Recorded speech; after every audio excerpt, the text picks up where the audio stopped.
Mentes fortes sofrem sem reclamar, enquanto mentes fracas reclamam sem sofrer. Isso é um ditado estoico que diz basicamente que o sofrimento é uma experiência inevitável da vida humana e que o que vai diferenciar uma pessoa da outra é a forma como a gente responde a esse sofrimento. Já se sentiu assim? Olá, seja muito bem-vinda e muito bem-vindo a mais um episódio de Ser Livre Podcast. Aqui você encontra episódios curtos e semanais, toda quinta e domingo, para falarmos sobre formas de ser livre, ser corajoso, ser a principal causa da sua realidade. E como a gente conversou no último episódio, o objetivo aqui não é apenas ser feliz. A vida tem altos e baixos, ela é inconstante e impermanente. E hoje eu quero trazer essa provocação de como é a sua resposta ao sofrimento, visto que ele é algo inevitável da experiência humana. E antes disso, eu queria te contar que o nosso ego ele adora sofrer. Mas para a gente poder falar sobre isso, só uma rápida explicação da diferença entre o ego e a essência.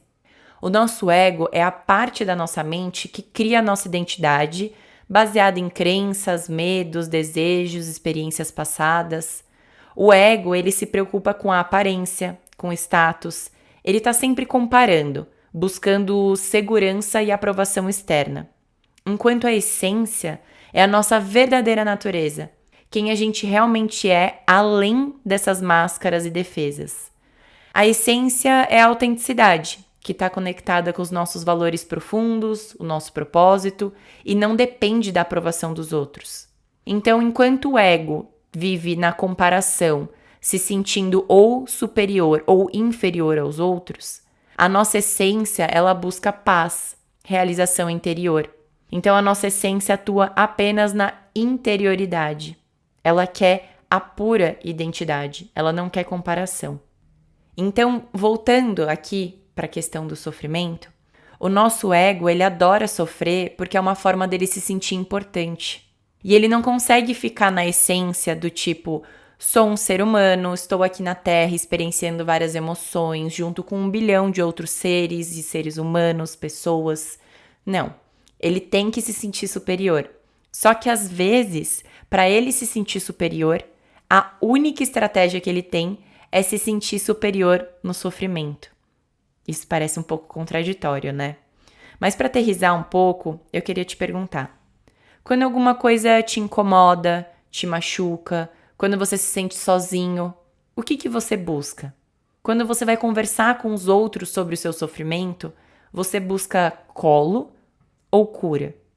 Quando eu falo colo, eu tô falando de algo que vem do ego.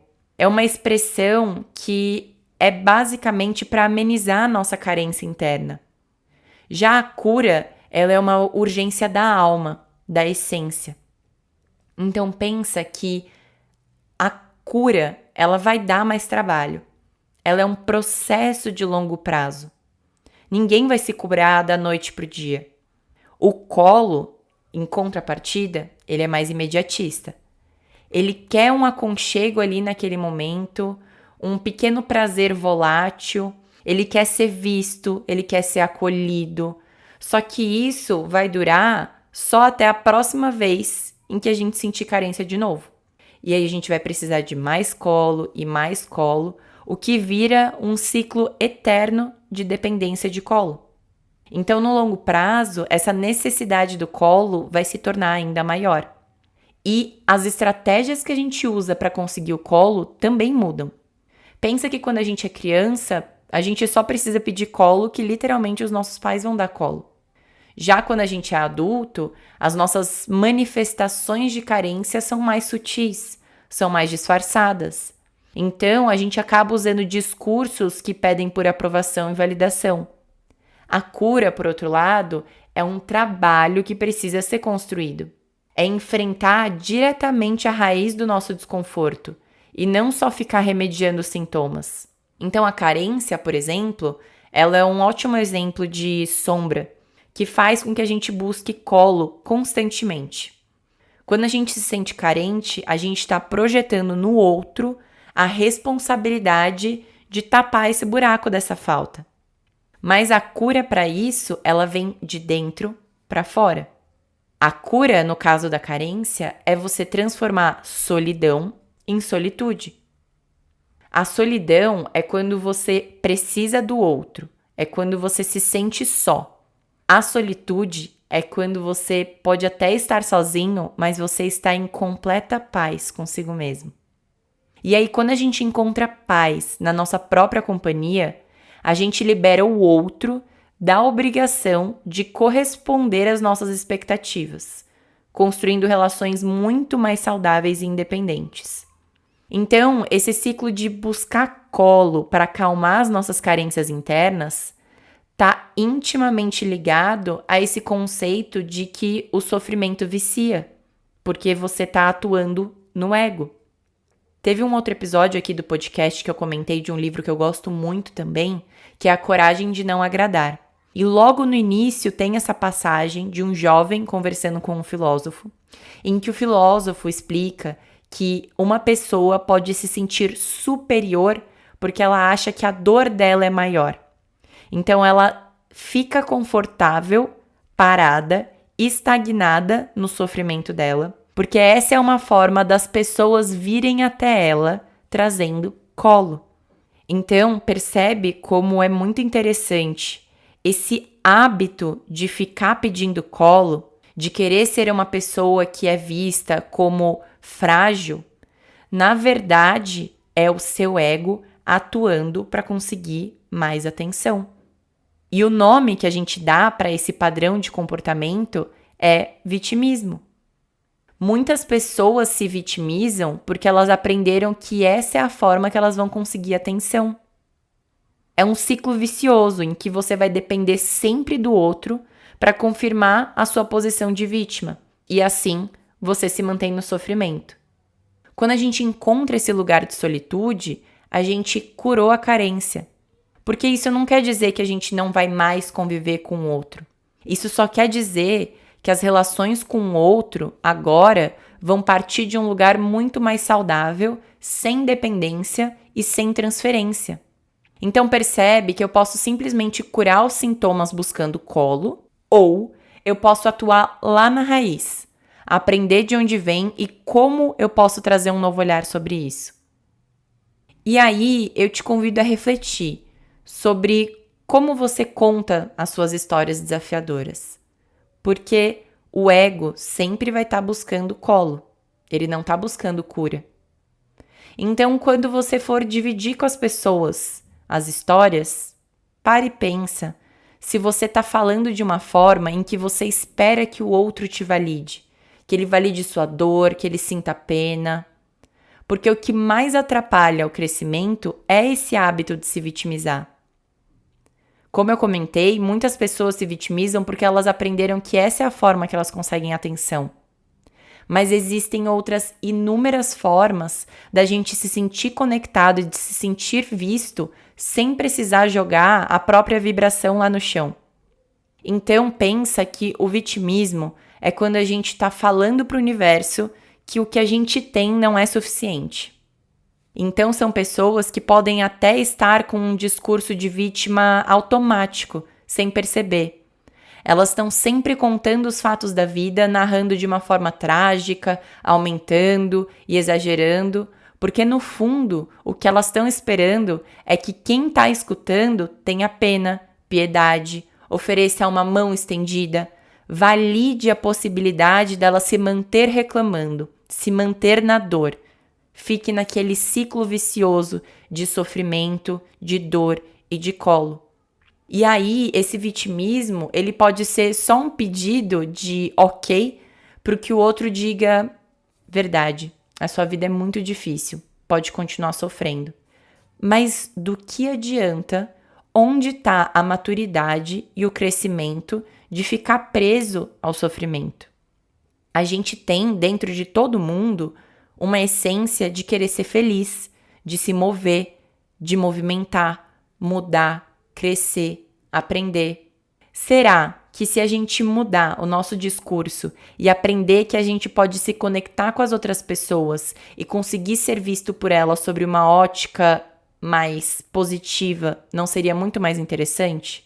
Será mesmo que a gente quer ser visto como coitado? Ou não seria muito melhor alguém falando sobre nós do tipo, nossa, essa pessoa tem uma energia muito boa, é muito gostoso estar do lado dela, ela tem uma conversa sempre tão construtiva, ela se responsabiliza pela própria vida. Nesse segundo exemplo é muito mais interessante, né? Pensa na pessoa que você gostaria de conviver e pensa na pessoa que você tem sido, porque talvez por hábito, lá atrás o seu discurso tem um vitimismo escondido. E lembra que quem é vítima não está se colocando como protagonista principal da sua própria vida. A gente se vitimiza quando a gente ainda não aprendeu que existe uma forma bem mais saudável de se relacionar com as pessoas. Então eu proponho um exercício de você refletir qual que é o tom que você dá para suas conversas. Será que você está pedindo colo ou você está pedindo por cura? Porque momentaneamente a curto prazo o colo vai te servir. Ele vai dar uma calada temporária, mas a longo prazo você sempre vai precisar desse colo. E a melhor forma de você se curar é olhando a dor na origem, é se sentindo responsável por essa cura e parando de projetar no outro a cilada. Você entende? Pensa em quem você tem projetado a responsabilidade por aquilo que você está insatisfeito na sua vida hoje. Onde que você projeta essa responsabilidade? Talvez as circunstâncias da sua vida hoje não sejam aquelas que você imaginava para uma vida feliz, mas é o que você tem hoje. E o que você escolhe fazer com a vida que hoje te é oferecida? Para de olhar para o lado, de imaginar, mas se a minha vida fosse diferente, se eu fosse fulano, se eu tivesse tais condições, se a vida tivesse me oferecido tais oportunidades. Porque a verdade é que todas essas pessoas que você se espelha, se você olhar de perto, todas elas têm problemas. Elas também têm questões. Mas talvez elas tenham simplesmente criado o hábito de se colocar como protagonistas e origens da própria vida e de se preencher sem depender do outro, sem ficar esperando que a vida traga nada, entende? É muito imaturo a gente esperar que a vida nos deve alguma coisa, que deveria nos dar algo que nos falta. Então, a virada de chave é você se colocar como pilar central da sua vida, como causa da sua realidade. Vai dar trabalho, mas vai dar muito mais trabalho usar a máscara de vítima. Porque quando você usa esse vitimismo, quando você se vicia na dor, quando você deixa o seu ego ganhar, querendo se sentir superior pelo sofrimento, além de drenar toda a sua energia, ele te tira e te rouba todas as oportunidades de cura. Então, o meu convite hoje é justamente você tentar fazer um detox desse vício, do sofrimento, do vitimismo, da dor, de projetar a responsabilidade da sua vida no outro, de abrir mão do sofrimento. Então, para isso, vem pro aqui e pro agora. Desapega de ficar revivendo a sua história na sua cabeça. Chega disso, gente. A vida, ela é sim abundante, ela é sim mágica, ela é divina. E tá tudo aqui agora à sua disposição. Você só precisa escolher viver ao invés de sofrer. Experimenta. Por hoje é isso. Muito obrigada a quem ficou até o final. Se você ainda não está seguindo o podcast, segue aqui para ser notificado toda vez que eu liberar novos episódios. Se ressoou esse episódio em você de alguma forma, ranqueie aqui com 5 estrelas. E se você lembrou de alguém ouvindo o episódio de hoje, envia para essa pessoa. Isso pode ser exatamente o que ela está precisando ouvir hoje. Um beijo no coração de vocês e até o próximo episódio.